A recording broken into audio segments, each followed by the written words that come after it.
Kviečiame trumpam nusikelti į Druskininkų kurortą, kur įsikūrusi viena populiariausių šios vietos sanatorijų Mineral Spa Draugystė. Čia sveikatintis keliauja ne tik poilsio išsiilgę lietuviai, bet ir svečiai iš užsienio.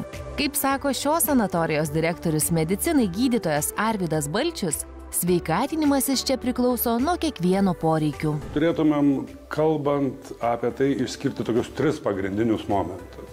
Tai pirmas momentas, sakykime, kada mes atvažiuojam savaitgaliui, penktadienis, šeštadienis, sekmadienis arba vidury savaitės, pirmadienis, antradienis, trečiadienis. Tai tas trumpalaikis momentas, tai tokio impulso gavimas, sveikatinimo impulso gavimas, kada visi tie faktoriai, kuriuos mes naudojam gydymui, paveikia organizmą, neperžengia organizmo adaptacinių arba prisitaikomųjų savybių, įjungia sveikimo procesus, mes pradedam jaustis geriau, nors ir nesirgom, bet patys atsistatymo procesai įsijungia ir pradeda veikti organizmą.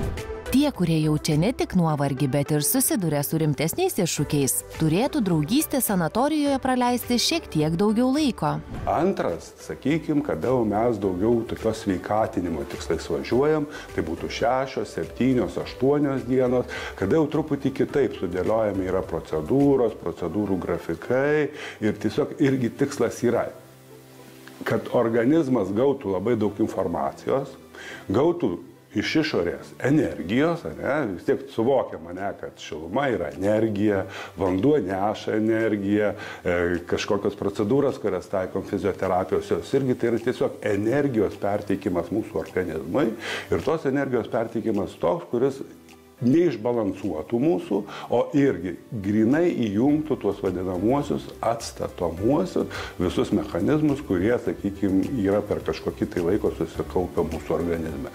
Realiai mes irgi, kaip suvokiame, jeigu paprastesnį pavyzdį, tai, sakykime, kiekvienos dienos bėgyje vyksta organizme pažaida. Ne? Ir kada mes einam laiku miegoti, laiku skiriasi įvairiausi hormonai mūsų sistemoje ir miego metu mes visą tą paros, visos tos dienos bėgio pažaidą mes atstatom. Ir ryte, jeigu viskas tvarkoja, atsikeliam žvalūs, darbingi ir norim gyventi ir žiūrėti plačiai atvertomis akimis į savo gyvenimą. Na, o tie, kurie susiduria su sunkiomis ligomis, nori reabilituotis po sunkių susirgimų ar operacijų, čia keliauja net kelioms savaitėms. Mineral Spa Draugystė teikiamos procedūros yra vienos efektingiausių siekiant ilgalaikių rezultatų. Trečias jau yra gydymas. Tai realiai, jeigu mes iš tikrųjų jau norim, kad gautumėm, tai, sakykime, reiktų maždaug 12 dienų. Tai esmė tame, kad būtų tada, sakykime, 6, sakykime, mineralinės vonios, 6 purvo procedūros, mankštų 12. Tai tiesiog kompleksas tų visų procedūrų, kurių ir yra esmė, kad negalim per vienu kažko tai dalykų kažko tai pasiekti. Tas vadinamas vienas iš tų antirecidyvinių arba sanatorinio gydymo principų yra kartojamumas. Kaip ir nueisim į sporto salę, neišeisim iš karto gražūs, liekni ir susikūrė tokį kūną, kokį reikia. Vos apsilankius šioje sanatorijoje, jums bus suteikta gydytojo konsultacija, kurios metu bus sudaromos gydymo, poilsio ar reabilitacijos planas. Anot medikų būtina išsiaiškinti individualius mūsų poreikius tam, kad apsilankymas čia būtų kuo naudingesnis. Jeigu žmogus atvažiuoja ir, sakykime, turi konkrečią problemą, sakykime, peties sąnarys, kelio sąnarys, klubo sąnarys, mes jau tada įvertindami jo būklę, visus jo susirgimus, kaip ilgai tas skausmas tęsiasi, kaip ilgai tai yra problema, kokias yra anksčiau buvęs taikytas gydymas, tada pagalvojam ir skiriam tokį individualizuotį, konkrečiai sąnariui, konkrečiai juosmeniui, konkrečiai apykakliai. Ir sudėliojom, tai gaunasi, atrodo visiems labai panašu, kai iš gydytojo kabineto išeina, sako, tos pačios procedūros. Bet tos pačios procedūros, sakykime, vien tik tai, kur tu uždėsi, kaip uždėsi, kokią laiko trukmę paskirsi, jau ir yra individualizavimas. Druskininkai garsėja savo neįtikėtinų lobiu – mineralais.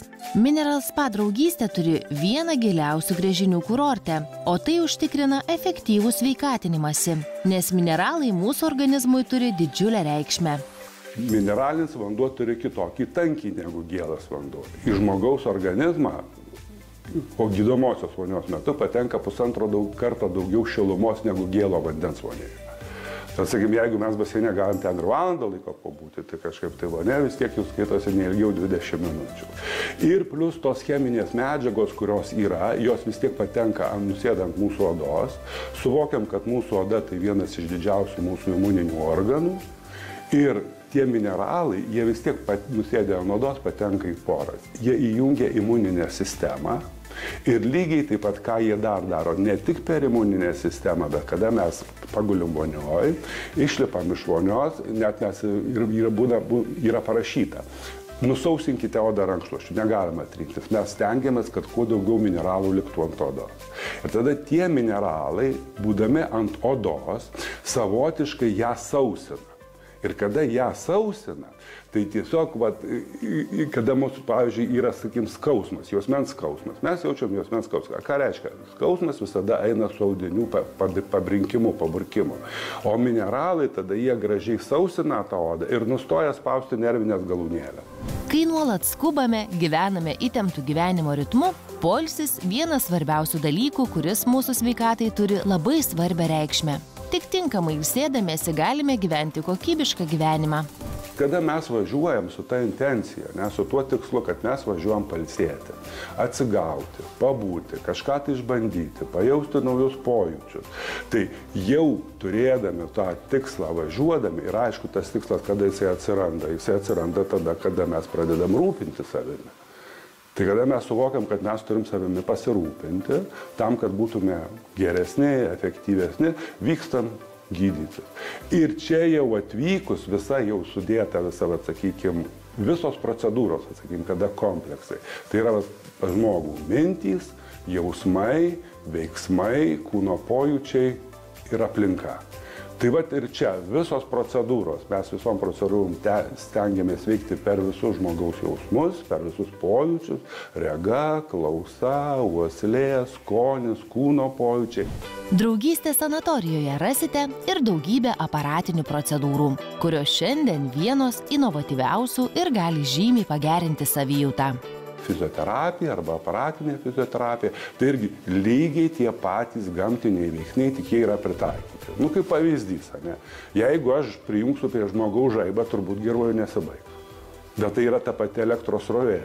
Ir aš galiu tą elektros srovę įvairiai keisdamas, modifikuodamas, moduliuodamas ir žaisdamas su ją pasiekti efektus. Pagrindiniai efektai priklausomai nuo to, kokią mes pasirenkam gydymą. Ta elektroterapija, tai gali būti nuskausminantis, stimuliuojantis arba kraujotaką gerinantis. Lygiai taip pat su magnetu, lygiai taip pat su šviesa.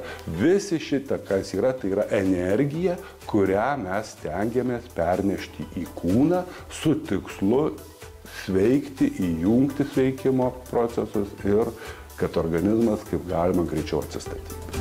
Anot Arvydo Balčiaus, kiekvienas žmogus turi sąmoningai rūpinti savimi, nes tik taip galės pilnavertiškai džiaugtis gera savijauta.